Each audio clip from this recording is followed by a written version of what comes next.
আমরা প্রতিস্থাপনের যে ধরন সেটা একটু দেখি। প্রতিস্থাপনকে আমরা সাধারণত চক্ষু প্রতিস্থাপন করি। যখন আমাদের কারো চোখ নষ্ট হয়ে যায় তখন অন্য একটা চোখ আমরা বসাই, এটাকে আমরা বলছি কি প্রতিস্থাপন। অথবা ধরো তোমার মোবাইলের ডিসপ্লে নষ্ট হয়ে গিয়েছে, তখন তুমি ডিসপ্লেটা কি করছো, প্রতিস্থাপন করছো। তো প্রতিস্থাপন হচ্ছে একটা জিনিসকে সরিয়ে সেখানে অন্য একটা জিনিস বসানো। তো এখানে যেটা হবে সেটা হচ্ছে, দেখো এই জিঙ্ক কি করবে,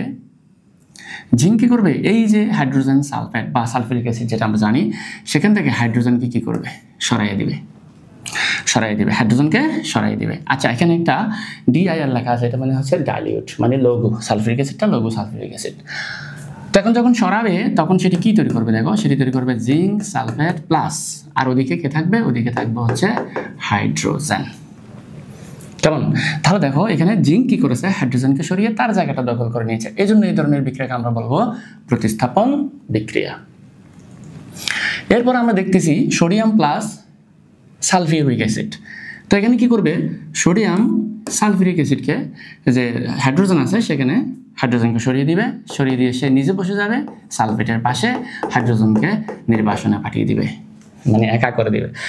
তো এখানে যেটা তোমাকে মাথায় রাখতে হবে, আমার এখানে একটা 2 দেওয়া লাগবে।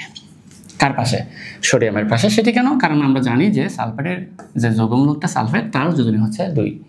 সেটা তোমরা আমার একটা ভিডিও আছে, ইউটিউবে যেতে পারো, বিয়ন্ড দ্য বিকার, সেখানে একদম সব যৌগমূলক যেগুলো আমাদের কেমিস্ট্রির জন্য সবসময় সচরাচর ব্যবহার করতে হয় সেগুলো সব দেওয়া আছে, কার যোজনীগত, জারণযোগ্যগত, বিস্তারিত সেখানে আলোচনা করা আছে। তোমরা সেটা দেখে নিতে পারো, তাহলে তোমার সংকেত লেখার ক্ষেত্রে সুবিধা হবে। ওখানে সংকেত লেখার নিয়েও একটা ভিডিও আছে। আচ্ছা, নেক্সট যেটা আমরা এখানে পাচ্ছি সেটা হচ্ছে জিঙ্ক প্লাস কপার সালফেট।